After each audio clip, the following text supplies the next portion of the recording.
नमस्कार, मैं हूं विवेकानंद और आप देख रहे हैं न्यूज फॉर नेशन। बिहार में चुनावी बिगुल बज गया है। नामांकन पहले चरण के नामांकन की कार्रवाई भी शुरू हो गई है। 1 तारीख को यानी कि 1 अक्टूबर को पहले चरण के नामांकन को लेकर के अधिसूचना जारी हो गई है। आज छुट्टी का दिन है यानी 2 अक्टूबर है, इसलिए आज नामांकन नहीं हो रहा है। लेकिन अगले 8 अक्टूबर तक नामांकन की प्रक्रिया होगी। लेकिन इन सब के बीच न तो एनडीए ने सीट क्लियर किया है और न ही महागठबंधन ने। चूंकि समय काफ़ी बीत चुका है, लिहाजा जो एनडीए की बात करें या फिर महागठबंधन की बात करें तो दोनों गठबंधन की तरफ से जो कन्फर्म सीट है, जहां से यानी कि जिस सीट से राजद को चुनाव लड़ना है, उस सीट के से अपने उम्मीदवारों को स्पष्ट तौर पर दिशा निर्देश दे दिया गया है कि आप चुनावी मैदान में जाइए, चुनाव की तैयारी कीजिए, नामांकन को लेकर अपना कागज तैयार कीजिए। तो आज हम राजद की ही बात करेंगे, क्योंकि राजद की तरफ से अभी महागठबंधन में सबसे बड़े दल की हैसियत रखता है राजद, लेकिन अभी तक सीट का क्लियर नहीं हुआ है।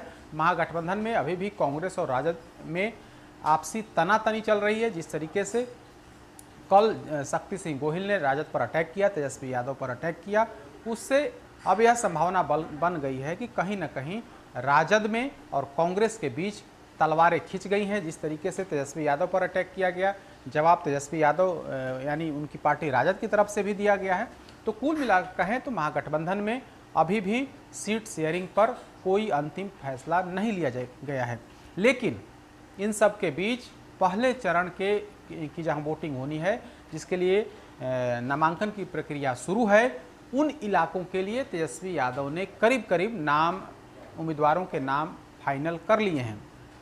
हमने कल भी बताया था कि तेजस्वी यादव लगातार संभावित उम्मीदवारों से मिल रहे हैं और एक एक करके मिल रहे हैं। उनको बजाबता जिन कैंडिडेट से मिल रहे हैं, उनको पूरी गोपनीयता बरतते हुए उन्हें चुनाव मैदान में उतरने का निर्देश जारी किया जा रहा है। उन्हें यहाँ तक कि उन्हें सिंबल भी दिया जा रहा है, क्योंकि भले ही अभी महागठबंधन में सब कुछ स्थिति सामान्य नहीं हुई हो, लेकिन जो सीट कन्फर्म है कि हम यहाँ से चुनाव हर हाल में लड़ेंगे ही लड़ेंगे, उस सीट पर या फिर जो सिटिंग कैंडिडेट्स हैं उस सीट पर राजद की तरफ से अपने उम्मीदवार को मैदान में उतारा जा रहा है। इसकी शुरुआत कर दी गई है।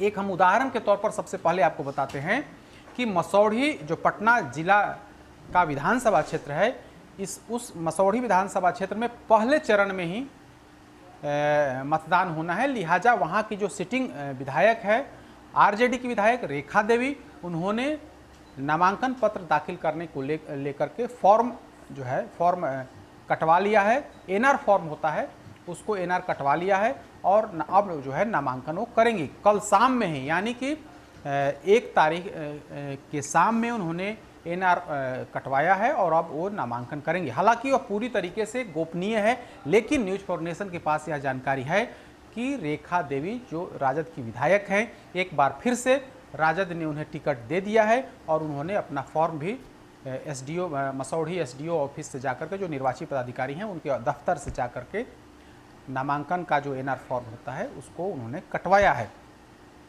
तो हमने सिर्फ अभी एक उदाहरण बताया है कि राजद की तरफ से, तेजस्वी यादव की तरफ से उन तमाम उम्मीदवारों को हरी झंडी दे दी गई है कि आप अपने क्षेत्र में जाइए, नामांकन की तैयारी करिए, नामांकन को लेकर जो पेपर वर्क होता है उस पेपर वर्क को करिए और आप उसके बाद आप नामांकन करिए। भले ही महागठबंधन में अभी सीटों का ऐलान नहीं हुआ हो, लेकिन तेजस्वी यादव एक एक करके, चूंकि पिछले कई दिनों से देर रात तक तेजस्वी यादव के आवास पर, राबड़ी देवी के आवास पर मीटिंग का दौर चलता है, एक एक करके मुलाकात होती है।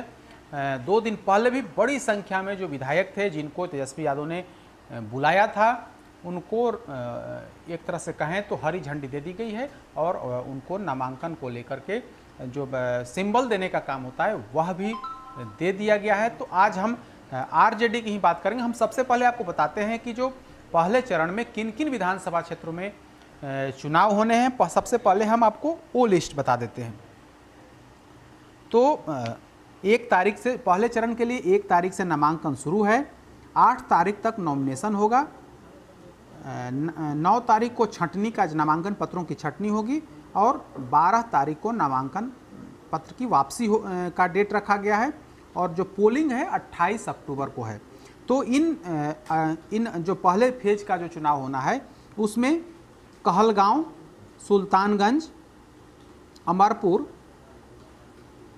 धौरिया, बांका, कटोरिया, बेलहर, तारापुर, मुंगेर, जमालपुर, सूर्यगढ़ा, लखीसराय, शेखपुरा, बरबीघा, मोकामा, बाढ़, मसौढ़ी, पालीगंज, विक्रम, संदेश, बरहरा, आरा, अगियाओं, तरारी, जगदीशपुर, शाहपुर, ब्रह्मपुर, बक्सर, डुमरांव, राजपुर, रामगढ़, मोहनिया, भभुआ, चैनपुर, चेनारी, सासाराम, करहगर, दिनारा, नोखा, डेहरी, काराकाट, अरवल, कुर्था, जहानाबाद, घोसी, मखदुमपुर, गोह, ओबरा, नबीनगर, कुटुम्बा, औरंगाबाद, रफ़ीगंज, गुरुआ, शेरघाटी, इमामगंज, बाराचट्टी, बोधगया, गया टाउन, टिकारी, बेलागंज, अतरी, वजीरगंज, रजौली, हिसुआ, नवादा, गोविंदपुर, वारसलीगंज, सिकंदरा, जमुई, झाझा और चकाई शामिल है। इस तरह से कुल 71 विधानसभा क्षेत्र हैं जहां पर पहले चरण में चुनाव होने हैं। अब हम राजद की बात कर रहे हैं तो राजद ने करीब करीब उम्मीदवार के नाम तय कर लिए हैं और उनको बता दिया गया है कि आप जाइए, आप चुनाव मैदान में उतरिए, वहां से अपना नामांकन पत्र भरिए। तो हम कुछ उम्मीदवार के नाम बताते हैं जिनको तेजस्वी यादव ने हरी झंडी दे दी है। तो सबसे पहले हम मसौढ़ी का नाम बताते हैं। मसौढ़ी पटना जिला का विधानसभा क्षेत्र है। यहाँ पहले चरण में ही वोटिंग होनी है और वहाँ 2015 में राजद के रेखा देवी उम्मीदवार बनी थी। इस बार भी तेजस्वी यादव ने रेखा देवी के नाम को प्रस्तावित कर दिया है, उनके नाम पर मुहर लगा दी है और उनको सिंबल भी दे दिया गया है। तो रेखा देवी को हरी झंडी मिल गई है और उन्होंने अपना नामांकन पत्र भरने की तैयारी भी उन्होंने शुरू कर दी है। कल शाम में ही वो एसडीओ ऑफिस से जो फॉर्म लिया जाता है, जिसके लिए शुल्क जमा करके जो फॉर्म लिया जाता है, उस फॉर्म को उन्होंने ले लिया है। अब नामांकन की कार्रवाई उनके तरफ से की जाएगी। अब दूसरे नाम पर आते हैं काराकाट से जानकारी के अनुसार वहाँ संजय यादव हैं, वहाँ से विधायक हैं राजद के। एक बार फिर से उनको मैदान में उतारा जा रहा है। तेजस्वी यादव की तरफ से हरी झंडी उनको दे दी गई है। जानकारी के अनुसार उन्हें भी चुनाव मैदान में उतरने को कह दिया गया और नामांकन पत्र भरने की कार्रवाई की तैयारी जो है उन्होंने भी शुरू कर दी है। शाहपुर की बात करते हैं। शाहपुर में राजद के विधायक हैं राहुल तिवारी। वही राहुल तिवारी शिवानंद तिवारी के बेटा। 2015 के विधानसभा चुनाव में राजद के टिकट से वे चुनाव जीते थे। एक बार फिर से, चूंकि वे राहुल तिवारी शिवानंद तिवारी के बेटे हैं, लिहाजा एक बार फिर से वे चुनावी मैदान में उतरने वाले हैं। तेजस्वी यादव की तरफ से उन्हें भी हरी झंडी दे दी गई है। वे भी नामांकन की तैयारी में जुट गए हैं, ऐसी जानकारी है। हालांकि इसकी कोई आधिकारिक पुष्टि नहीं हुई है, लेकिन सोर्स जो जानकारी बताते हैं कि इनको भी हरी झंडी दे दी गई है चुनाव लड़ने के लिए, यानी कि राजद के प्रत्याशी के तौर पर एक बार फिर से नामांकन करने वाले हैं।